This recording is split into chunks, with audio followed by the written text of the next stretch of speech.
Okay, great. So yeah, we're bringing folks up. Hey, Mr. Tin. Hey, Hugo. We got Davy Jones, looking good as always. Davy Jones, you look like you lost a little bit of weight. It's great. Hello, everyone. Hey, guys. Davy, are you there? Row. All right, might have to work that one out. We can't hear you, Davy. Might have to just see if you're. Is that better? Yeah, that's better. That's better. Yes. I thought maybe I offended you with my losing weight. You lost weight joke. Yeah, no, I thought about leaving, but no, I'm here. Oh, glad. Hey, Hugo, how you doing, man? Hey, Nate. Good, thanks.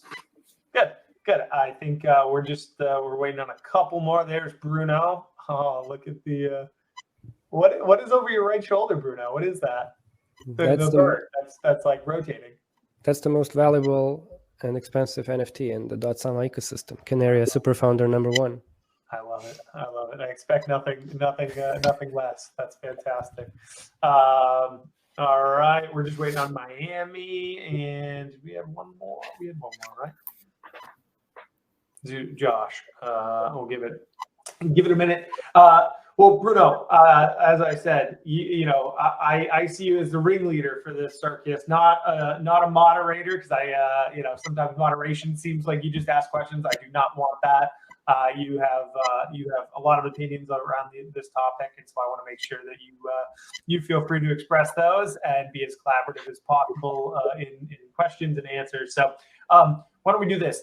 I will drop out. Miami is hopping in right now. Why don't we kick it off with, we'll just kick it off with intros, and you guys can start the discussion as Miami gets in. And I think Josh, I assume, will be here very shortly. We can bring them into the discussion, but I'll turn it over to you, Bruno, and you can kind of kick things off. Are we live or? Oh yeah, we are live. So there's no downtime in Moonbeam Illuminate. There's Miami. How are you? All right, there we go.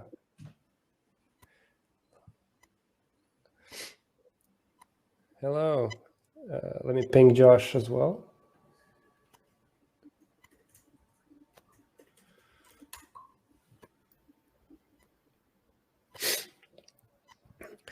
All right. Yeah, there we go. There he is. Hello. Hello. Welcome. All right. So this is just going to be a roundtable chat. I don't know actually how much time we have, so I'll just assume that it's 1 hour, maybe less. I don't know. 50 minutes, Kathy says. All right. Yeah. All right. So if there's going to be any questions, they will forward those to us. But meanwhile, we can just discuss things. So why don't we kick things off with introductions? I will not be moderating this debate discussion. I'll just be participating with my own, as usual, unfiltered and brash opinions. But we are all equals. So yeah, I'm Bruno. I founded RMRK, which is the NFT 2.0 standard on .sama. Recently pushed into EVM waters and deploying on various EVM chains. We can go in a circle. So since you are in this order on my screen, Mr. Tin, would you please introduce yourself? Yes. So hello, everyone. I'm Mr. Tin, and I co-founded the GLMR APES DAO about a year ago.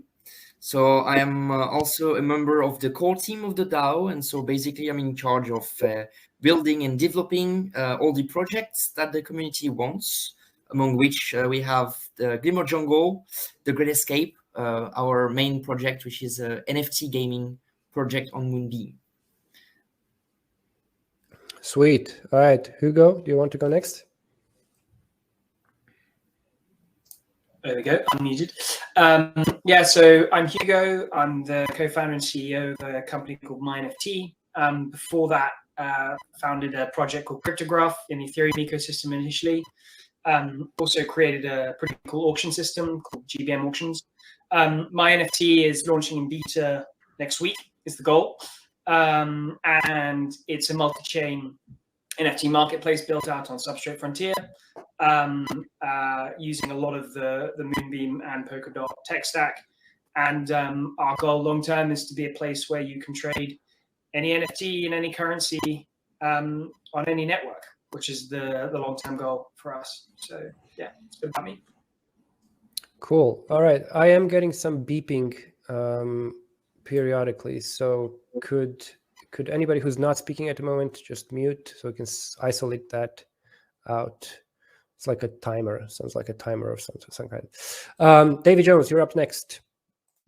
Hi everybody, David Jones here, project lead of the Damn Pirate Society. We're a GameFi / NFT project with collections on Moon River and Arbitrum Nova. Sweet, short and sweet, nice. Josh, you're up next. Hey everyone, Josh here, external relations at ZooDAO. So my role at ZooDAO is to connect with lots and lots of NFT projects and teams from Ethereum and Moonbeam. So ZooDAO is focused on providing all NFTs with a sustainable, universal solution to NFT utility. And the broader goal of ZooDAO is to bring the masses into DeFi by gamifying yield farming. So we launch really soon. So we're looking forward to the Moonbeam community's participation and feedback in our V0 launch. Awesome. And last but not least, cherry on top, Miami, go. Hi, friends. Miami, co-founder, programmer of Moonbeans. We're a long time, almost a year ago, we started coding on Moon River. It's just an NFT marketplace that we are focused on EVM chains. So kind of what Hugo from MyNFT was saying. I think at the end of the day, for interoperable NFTs, the user has to be able to trade NFTs from chain to chain without realizing that they're using other chains, basically. And that's our goal as well for the project. And I think you guys have heard me talk a lot in the past, so I don't think I need to get into more details. All right, we can get into those as we discuss these things. So as we are kicking this off, we are all in the middle of a major nuclear meltdown of the crypto markets, which is refreshing to some, frustrating to others. And I am personally looking forward to the great reset in crypto, which gets us back to our decentralized roots and actively pushes back against the coming regulation that will be the result of this disaster. However, we do know that this will probably affect NFTs as well in a large degree, especially as you have these high value NFTs that are now completely melted away, and as these projects, treasuries, and founders who actually have high value NFTs are trying to liquidate them to cover the losses that they're now experiencing. What do you see as like the current state of the NFT space in 2022 versus what it's going to look like in 2023?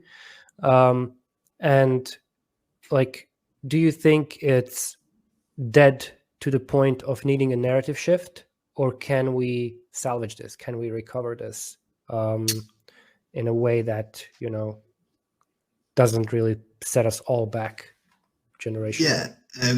I'll sort of have a jump in here a little bit. I think we're probably going to see sort of a split from what's happened to what's going to happen, and obviously we're positioned in the GameFi play to earn type of space, so we obviously think that is a direction more things will go down.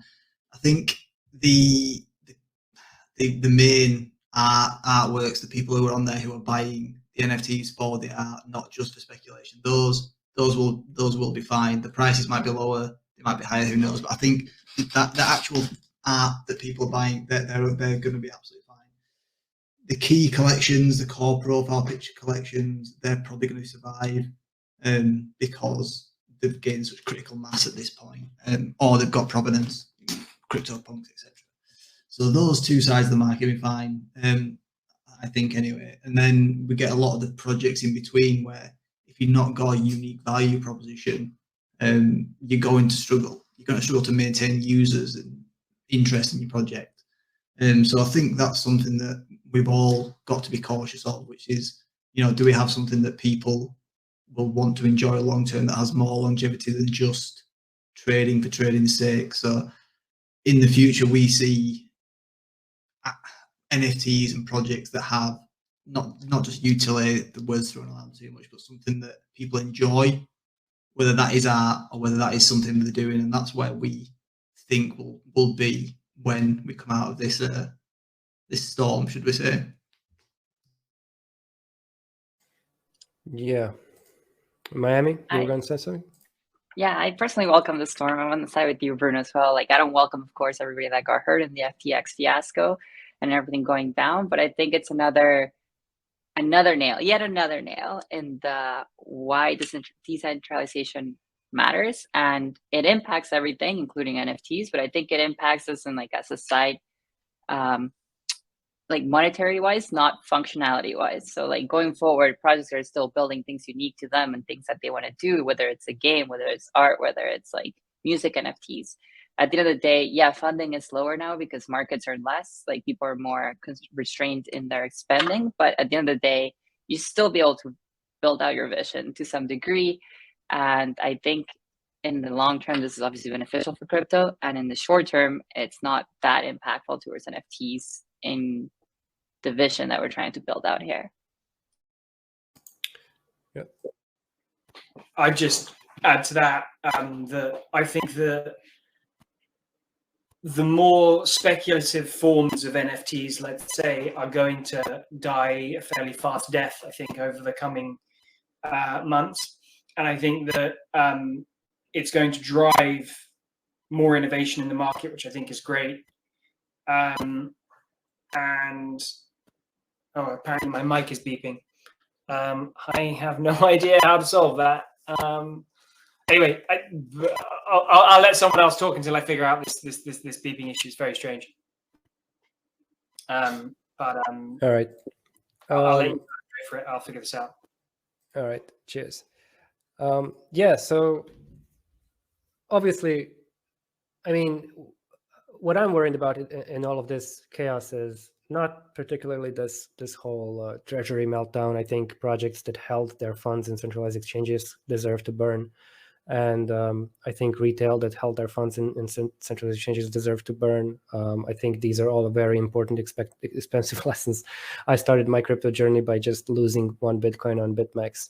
And that stuck with me forever. It's been an incredibly valuable lesson that I would gladly pay again. What I am worried about, though, in this case, is that this scared off a lot of retail. And since we're all like a bunch of us here, like 50% of this panel is building a cross-chain NFT marketplace. So to the point that we are competition, we're also in collaboration in many other ways. But how much of an impact can we expect there when we're building consumer-facing marketplaces and expect to, feed our teams on commissions when they have now been scared off due to, just pure stupidity and lack of clear education on what to do with your crypto funds and what not to do. So do you think this will have a major effect in 2023? If I can jump in, I would say that, yes, this is going to be a little of a problem, but we've seen that before in the past where we had the narratives basically after the crash in 2017 where you could see in the newspaper that Bitcoin was dead, that cryptocurrency was out, and yet it came back to birth. So I think that we should not over worry about the retailers because ultimately they will come back. It might take 2 years or 3 years for the confidence to build back again.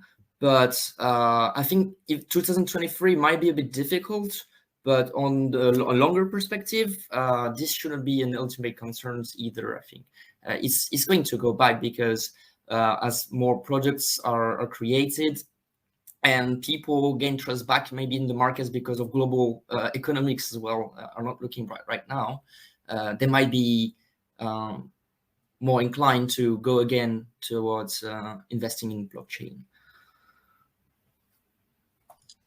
At the end of the day, as one of the marketplaces, like this reference by Bruno here, yeah, this hurts the current market, and we've all seen it in our analytics for our trading volumes going down and everything. But at the end of the day, I'm a firm believer if you build a product, right, and if you build a product that's not just for Web3 users, but a way for Web2 users to transition to Web3, then you're not just bringing in like speculative retail, which is what a lot of crypto brings in right now. It's a lot of just people here for the money, here to make more money, and then they just lose it and they walk away from it. If you build a product that they're used to, then people who are not here for that at least feel more comfortable using this platform. And then ideally that would lead to more content generation. Because at the end of the day, crypto and pretty much anything that's like kind of like art driven or NFTs or games, it's everything about the content. That's why big platforms like Twitch, they do well because other content creators, not because of who made the platform. And I think once crypto gets to a point where we can have platforms that are to this standard, then it should be fine. Like we should be bringing in new people, and not just from speculative market that are just trying to flip a canary for money. They're just actively trying to be involved in the community. Yeah, I think that's a good point, is that the retail that has been scared off, or that, you know, that have lost funds, they're going to take some time to come back, right? They're not, you don't just lose all your money and then be like, oh, I'm just going to do that again. That was a great idea. I really enjoyed that. So there has to be some time. It's not just going to click fingers and everyone's like, oh yeah, let's get back into it. So that there's going to be fallout for that.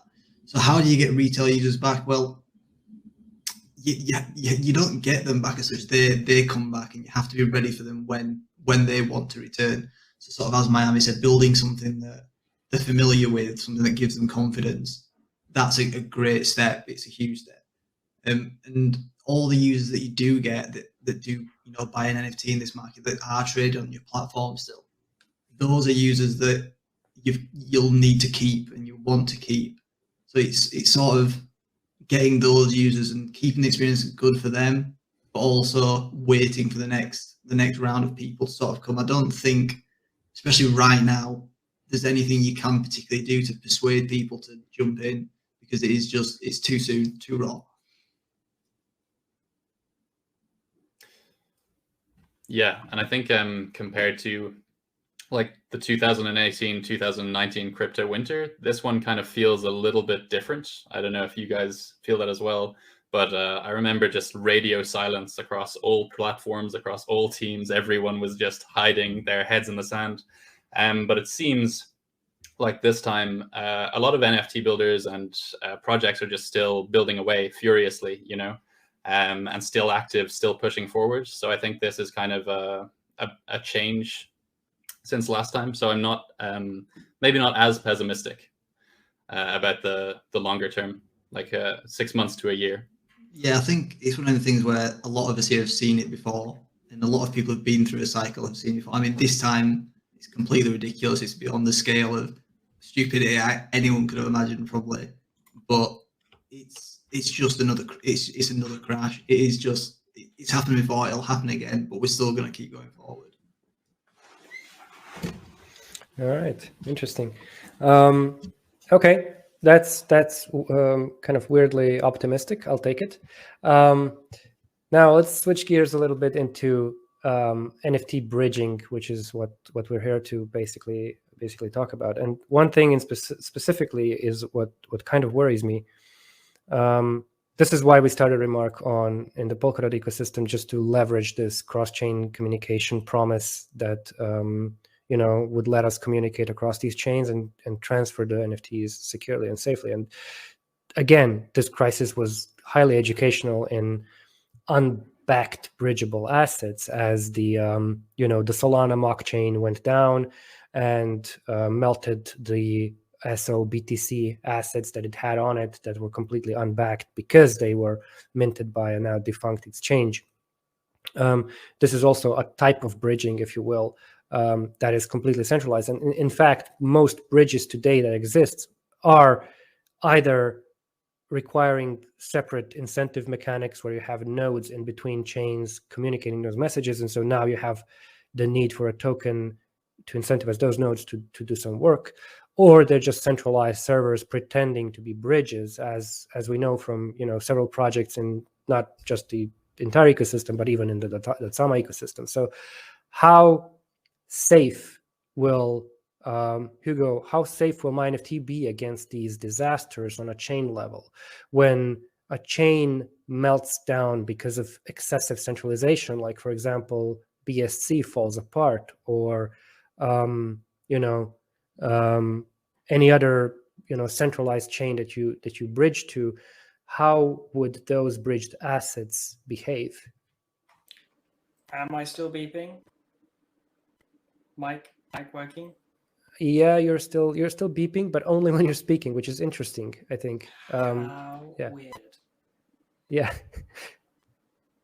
But it's fine. It's fine. We'll tolerate it. Okay. It's so weird. I cannot possibly explain it. I think that tell me if it gets too much, and I'll just mute myself again, and I'll just be a viewer for this session. But the cross-chain bridging aspect of things is super interesting. It's a big reason why we jumped into this ecosystem as well. For us as a network, we've built a sort of version 1 of a bridge that would allow sort of standard migration between at least the Ethereum ecosystem and Moonbeam, and we want to broaden that to this deeper migration sort of proposition that we're building, which is being able to migrate full functionality with the provenance of the NFT being tracked cross network.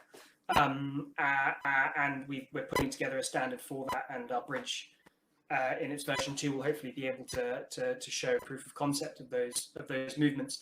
But from the stack ourselves, in terms of how we would deal with problems like that, I mean, for us to communicate to all of the other networks that we operate with, we run through our own L1, if you will, MyChain, which is a substrate frontier network, which is where all the customer interactions occur. And then the settlement layers are the settlement layers, because that's where the security matters the most. So in terms of direct bridging problems for our marketplace, there aren't really any other than the bridge that we're producing in the form of people want to move fully their asset from, say, Ethereum to Moonbeam to start with, that we would need to make sure that it's up to scratch and not got any of the potential security risks. One of the things we've done is separate this idea of the bridge and the relay. So bridge is where the storage occurs, and the relay is obviously who can write in the bridge, and anybody can spin up a relay to write what they need to into the bridge, and that could be a centralized relay, a decentralized relay. The customer can pick which relay has the most to lose, and sort of a chain of trust in that fashion. But bridges are definitely a part of the next iteration of this technology, and the first versions that the world has put out there have definitely had their problems. I think it's going to be a natural evolution. The big holy grail in our book will be something that is a trustless two-way bridge. I think a trustless one-way bridge is viable, and there are ways of doing that. We're looking at some interesting ways, although a little further down the line. The two-way one is going to be difficult, but I don't doubt the ability of the innovators in this space to be able to produce that. I've got a question from a personal point of view, I guess, well, from a project point of view. We've looked at NFT bridges before because we would like our users to be able to use their assets, and their assets be recognized where they want to use them. They own the asset, where they have it is up to them. Now, for certain things to work, we need to basically mirror the collection on a different chain. So if you have ID 709A that represents your asset, it goes up to the IPFS documentation. So if someone does bridge with the MyNFT bridge technology, does it get represented as the same token with the same ID, etc.? Does the IPFS data get transferred as well?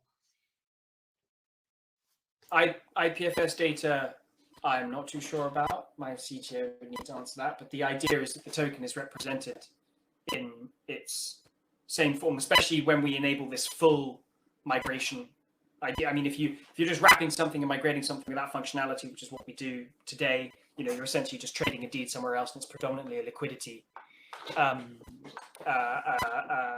maneuver. But with full functionality, the idea is to represent exactly what was on Ethereum, let's say, or whatever other network on the network that you're porting to. But it would be with the kind of with the blessing or the permission of the original creator and the publisher, particularly if there's IP rights involved. And that would be essentially a permissioned transmission between two smart contract universes where, one, the publisher says, this is our world in Moonbeam, and that's our world in Ethereum. And so we should be able to represent both as the goal. I am not the CTO. I have an abstract knowledge of the technology. My CTO Guillaume is the real genius here, so I can't give you real detail, but definitely the plan is to represent the token as closely as possible on each network. Cool. And I'm just going to open the door to this, but as an in-between stage, why is this not feasible to be achieved through just interchain communication, not necessarily sending the NFT to a new chain, but just paying the chain that holds the NFT and just verifying and just checking functionality through it in some way that's not, so we don't have to handle, we can't, in theory, we shouldn't have to create a new collection on every singular chain just to be able to seamlessly pass it through, because that just creates a lot of overhead and a lot of chaos to not just the collection creator, but people also using the collection itself. So I'm just thinking that maybe there is a way that we can have, I know it's still a little bit more centralized, but a way that we can just have communication between chains to be able to set a, lack of a better word, a standard that we can start using to transition into full decentralized bridges that are able to handle this functionality that you're saying. Yeah, that would be the ideal, but you can't really talk to another chain if you don't know which node you're talking to. And if you don't know which node you're talking to, you need an RPC endpoint. And if you're depending on an RPC endpoint, you're depending on a URL that can disappear. So it's an Oracle problem more than anything. Yeah, we sort of looked at that, and having to have a centralized Oracle in the middle doesn't help anything really. In fact, it probably makes it more vulnerable having to run a specific technology design for yourself. Yeah, that's where it becomes centralized. That's the part that I was mentioning, the centralized, where it's that is the failure point, but it's just at some point, some innovators are going to come in and be like, maybe we get XC NFTs and they just work really well across Polkadot, and then Polkadot becomes the standard for that kind of thing. But we don't know how that's going to pan out in the near future.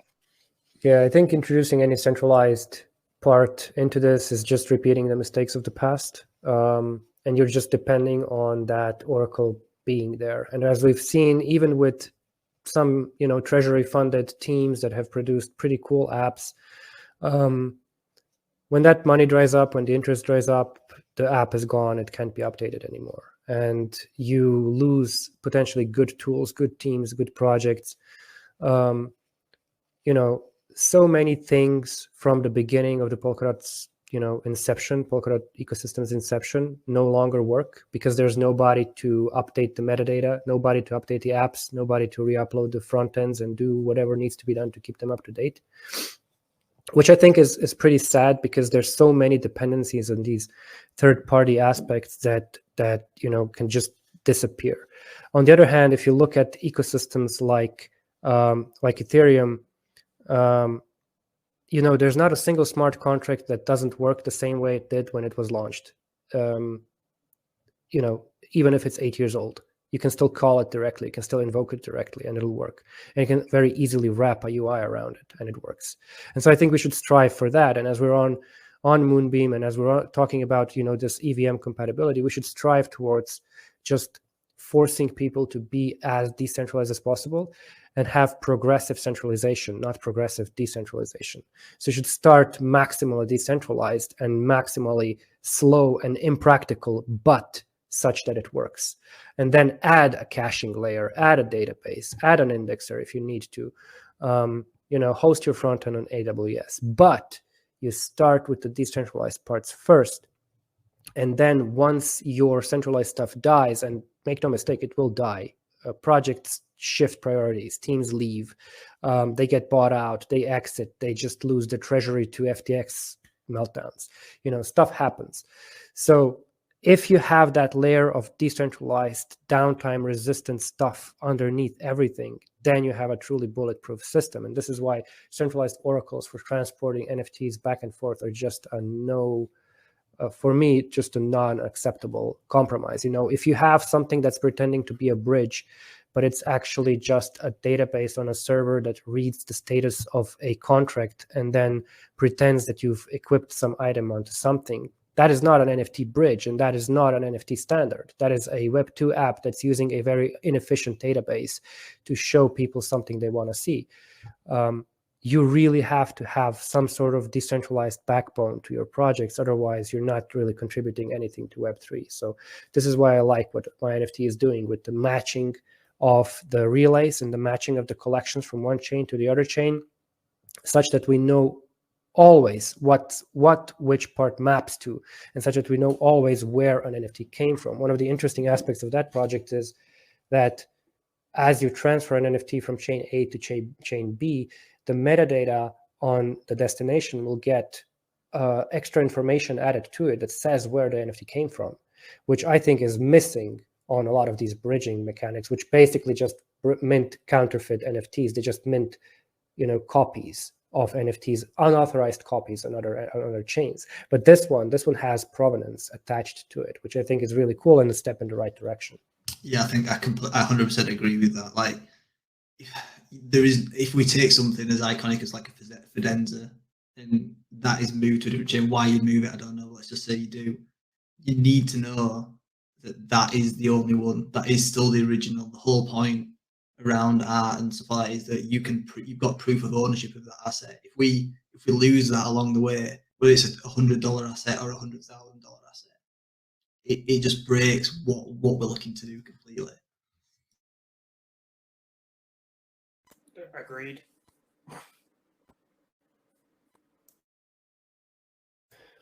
All right, so Glimmer Apes, you guys are focused on growing in the Moonbeam ecosystem. Do you have cross-chain aspirations? And if so, what kind? What do you want to accomplish by going elsewhere? Yes, it's definitely something we are considering at the moment. So the good question is going cross-chain, but for what? I think this is the elephant in the room. Right now, there are not that many features that are developed, but we can see some projects starting to develop on other chain that could be interesting. So one thing that we are looking at basically is what would be the added benefits of going cross-chain. The most obvious one is obviously to cooperate with other projects. So one thing that we would like to do is find ways to create partnerships with other collections across different chains to do one common, for example, map in a game where all these projects could play together. That's definitely something that we would like to do.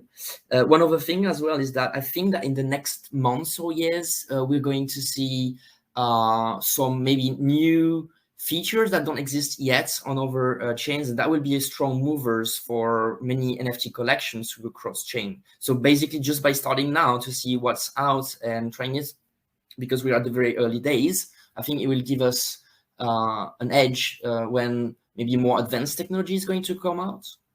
That's really what we are trying to do here. Cool. Okay, same question, Davy Jones. Yeah, I think for us, there's a couple of things. Is that what we've sort of found is that a lot, especially at this point of the market now, sort of a year into the bear market, I suppose, is that people seem to become chain centric. They pick their chain that they like, and that's where they stay. There isn't a lot of reason for people to be looking outside of what they know, because there isn't these massive pumps and stuff going on different chains. Oh, it's all going off here. Let's all go see what's over here. That stage of the market seems to have just gone for now. So rather than users trying to sort of beg users to come here, this is where we are, come see what we're doing, we've sort of gone down the line. We're going to have to go to where you are, so we can show you what we've got, and then you can stay in your ecosystem. You can stay on your chain, but still be part of the project. And I think it sort of lends itself down the lines. If you go right to the end of the line, it's people don't even necessarily know which chain they're on, what chain they're playing on. They just know that they're playing a game. And if we can sort of, take the Web3 aspect out of it in visuals to users, that's going to be a huge benefit So if you're, well, yeah, exactly, like, I mean, so like if you can do that and you can achieve that, then you can have your game or your projects over 10 chains, 20 chains, and just have everyone playing together in the same room, and that's going to be huge. So that's the kind of interoperability, you know, the common goal of, like, especially the Polkadot ecosystem, is everyone sort of together, and you can be wherever you want, you can act wherever you want. So that's the main reason we're looking at it. But obviously, it's not always so easy to make it work, because you're doubling your overheads potentially. You're having 2 deployments on 2 different chains, so there's absolutely risks to it. But we strongly believe that having a project across multiple chains is the best way for survivability, I guess, as well as onboarding. Agreed. Well, on the topic of expanding and being multi-chain, Josh, you're gamifying yields. Is there a particular reason why you're doing this on Glimmer instead of any other popular EVM? And do you intend to gamify yields on Glimmer alone, or leverage some of the XCM stuff to gamify yields from, connected chains to the Polkadot ecosystem? Yeah, so definitely that's kind of our primary reason for Moonbeam being our first deployment, is because of this promise of interoperability. So let's say like a user with voting with AUSD on Akala could battle someone voting with a Glimmer LP in the Moonbeam battle. NFT battles is our core product, for those of you who don't know. So yeah, this is something we're super excited about, and this is the promise that we're working towards. But I think we need to let XCM and cross-chain messaging mature a little bit first, before we kind of commit to that. Yeah, it is a bit early, but it does show promise. This is also why we built Skybreach in the ecosystem. We are now kind of shifting between Moonriver and Moonbeam, but in general, this is exactly why: to leverage XCM, to port as many collections over into the metaverse, and to allow everybody from any chain to build their own presence in the metaverse. And for a change, finally, in a fully decentralized way. We'll see how that plays out. That's what we're all here in Polkadot. Yeah, that's literally the selling point of Polkadot. Yeah, exactly. One of the things that I've noticed about Polkadot's, Glimmer's apps is that more and more are ditching the anti-pattern of requesting that users switch network or even connect their wallet for even the basic operation. This is one of the first things that I really liked about Moonbeans, where, typically when you use any dApp in the Ethereum ecosystem, you will not be able to use 2 different ones in the same browser, because they will keep fighting each other. Like, switch this network, switch this wallet, switch this, switch that. And some of them will not even show you the landing page if you don't connect the wallet. And I've long been arguing against it, especially because it's so easy to resolve from a developer perspective. So this is something I love seeing, especially in a multi-chain environment. You really can't have one chain completely taking control of your browser plugin wallet and just disabling all the other apps that you're trying to interact with at the same time. It's such a disaster, and it completely prevents this collaboration of projects that we're talking about. What other anti-patterns have you noticed and you're working towards? What do you think you can do that is that beats the other ecosystems in terms of UX? I'll just quickly jump in on that, because that's a really interesting point. And for us, I mean, the first 5 chains that you'll be able to use on MyNFT when the beta eventually goes live is Ethereum, Polygon, Binance Smart Chain, Moonbeam, and Moonriver. And to be able to run that, we have to run a node on every network. They'll have to go through the L1. The UX sort of solution is that, we have a sort of prepaid balance structure, and everything goes through that, and you can interact with all the chains via that. And so for a user, you sign up in a Web 2 dominant design aspect, password, email, because that's how the majority of people understand the internet. But we create you a non-custodial wallet on the other side. And as you can understand a non-custodial, you can understand an account and a prepaid balance. If you're a power user, there's more degrees of things you can do. You can connect other wallets, you can import your MetaMask, et cetera, et cetera. But if you're just an average Joe, and this is the first time you've experienced with sort of Web3 and NFTs, we're hoping that this is a slightly easier easier route for people. And from that standpoint, they're going to be able to interact with all these different networks and learn through that. They'll start to figure out that actually this is, rather than using the fiat on-ramp or structure that we've got there for you, actually I'm just going to do it straight in crypto because it's just easier, right? You have to open the gate wider to start with, and then they'll, people will slowly educate themselves as they go through. Just on the anti-patent part, multi-chain, you can do things like multi-currency market orders, right? Like, we want people to be able to sell an NFT on Ethereum, index it in dollars, but accept, GLMR, River, and BNB all within the same order via a GBM auction, for example. And this is, when we can put that possibilities in the hands of power users and new users, people will begin to, we're hoping for the new users, it will feel like, oh, well, this is how it should work. I just, I select the network, I select the thing, and I should be able to combine things. If I'm walking around with a wallet with 20 different tokens in it, why can't I use them everywhere? That's definitely part of our thinking in trying to sort of break the siloed approach to MetaMask, Ethereum, RPCs and nothing else. Yeah, that's our end goal too. And I was gonna say, it's not really an anti-pattern because Bruno already touched about it. But what Talisman is doing, the wallet is just a lot easier to use. You don't care about network you're in. Basically, just post all your tokens already. You don't need to import tokens. Unless you're doing some sketchy tokens that you really should try to do. But things like this go a long way for the user. A user should be able to just show up at an NFT marketplace, for example, and be able to buy with whatever currency they have and receive the NFT in the new chain that they're buying it if it's a different chain. The chain should be relevant to what their interaction is, their user journey should be. It should be like a second thought behind the scenes, kind of the same way that a backend, the regular user doesn't know what a backend is, doesn't know how to interact with the backend, but the front end makes it really simple for them to be like, oh, just put in my email. Here's my email. Hit enter. Now you have an account. They don't know how their account got created, but for crypto to make an account, you have to go through so many stages and have a base knowledge, which is inherently causing a rift between, I'm going to go back to the content creators in the current Web2 platform and why they don't jump into Web3. It's because it involves an extra learning curve that to them doesn't make sense because from Web2 ruined them. They're used to just being oh, just sign in with Google, done, and it's done. So we need to have kind of similar systems, ideally more decentralized in Web3, where we could just onboard people into creating accounts and being able to trade without having to put in all their details and without having to know the basics of having their own wallet and managing their own wallet, even though they should still do it. But we can guide them into that after they already joined. We can guide them into that process because the goal is to educate them, not to just force convert them. Yeah, I agree 100% with what you just said. And I think as well, it's quite nice to see all the progress that has been made over the past year when it comes to this, because we've probably all used Polka GS wallets.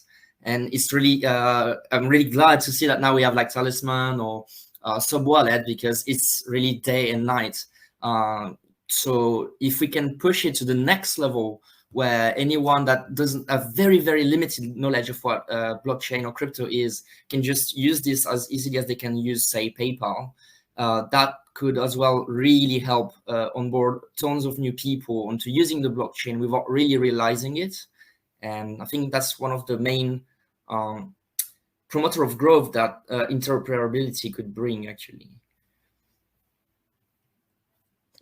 That's a good point. And to Miami's point, there was a platform a few years ago called Pippo, where they made some sort of TikTok before TikTok. I think it was a ripoff of Periscope, but made Web3 in a way.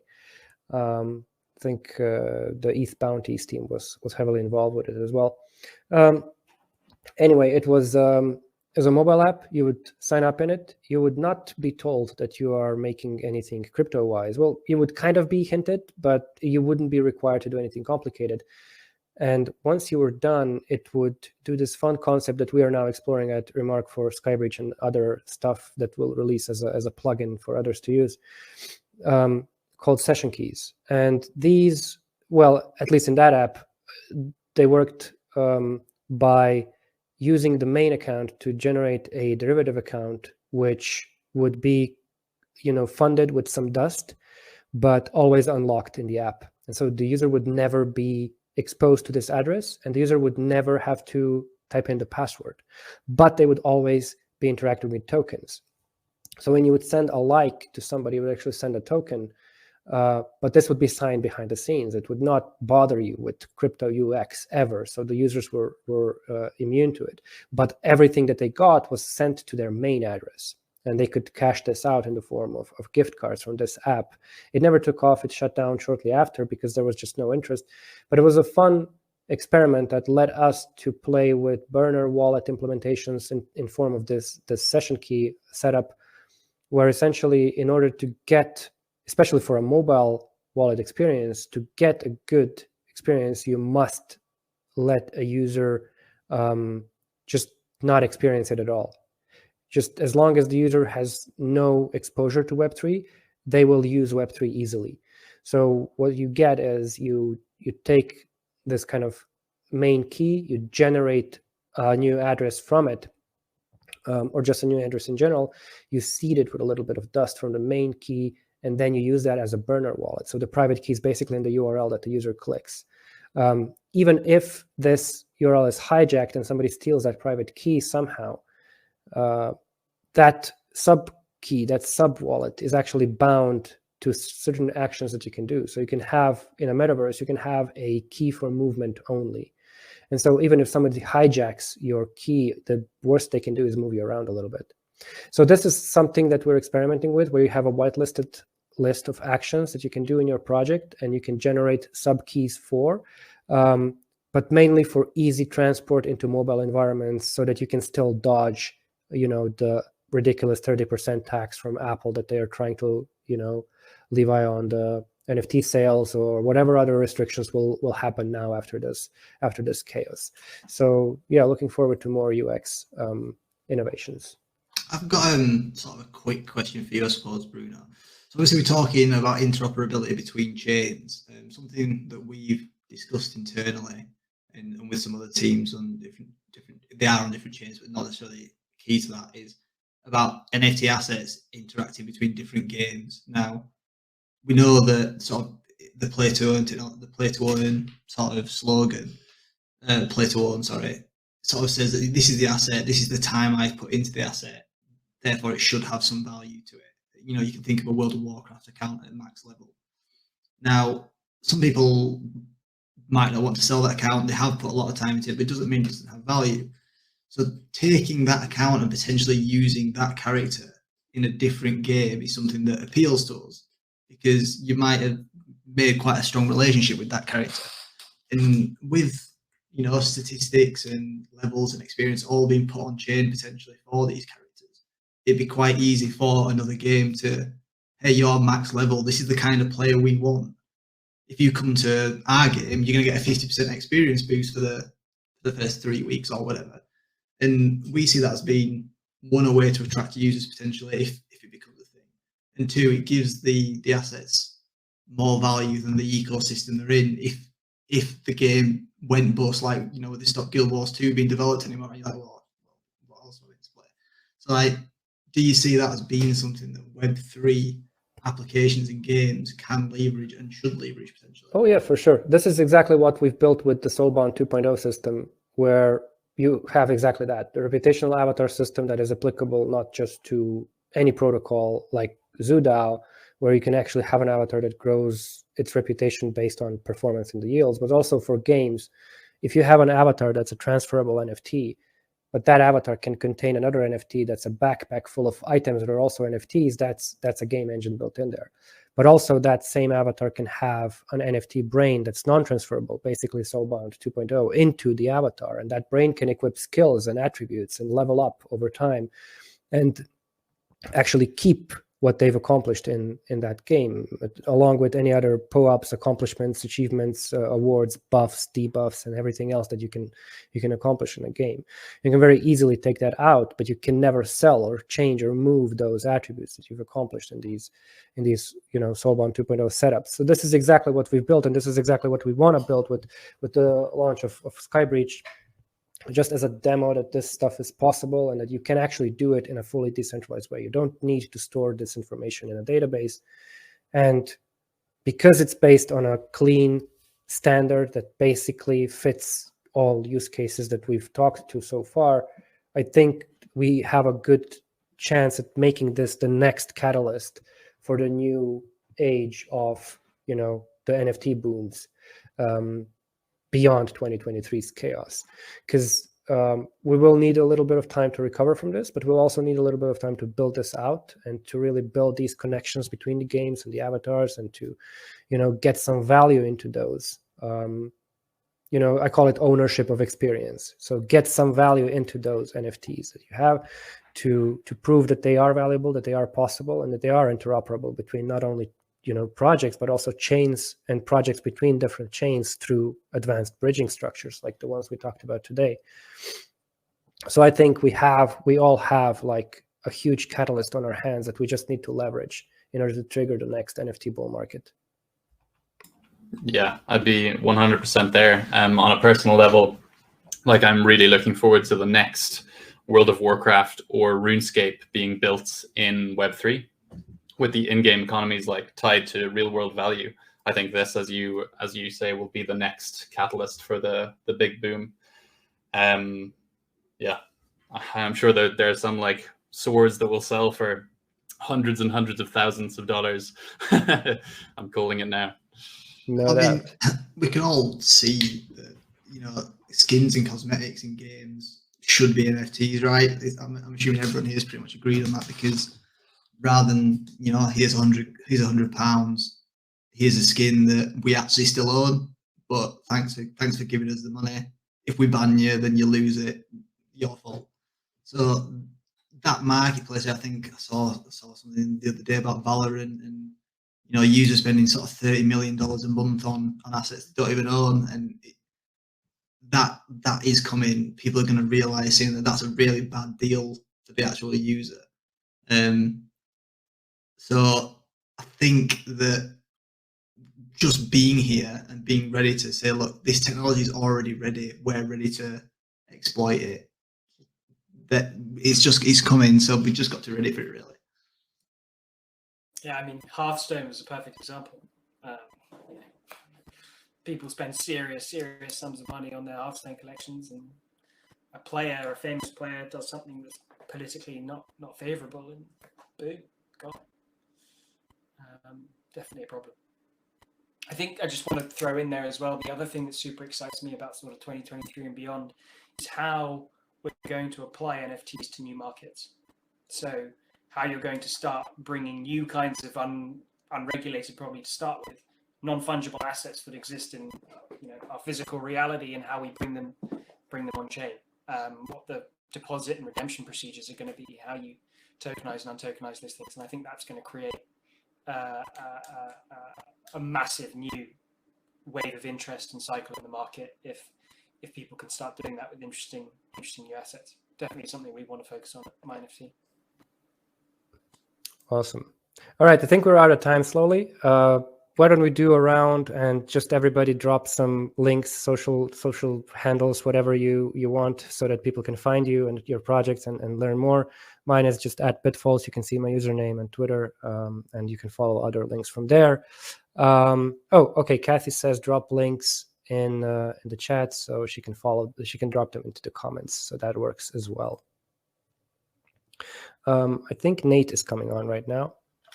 There we go. Look at that. Perfect timing, Bruno. This was awesome.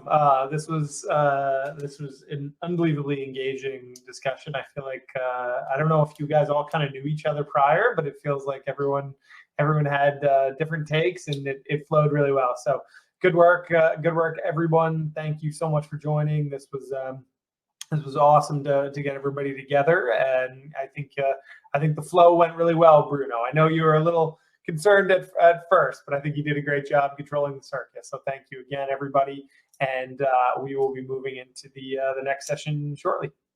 Thank you very much. Thank you, guys. All right, Great to speak with you. Thank you for having me. Bye.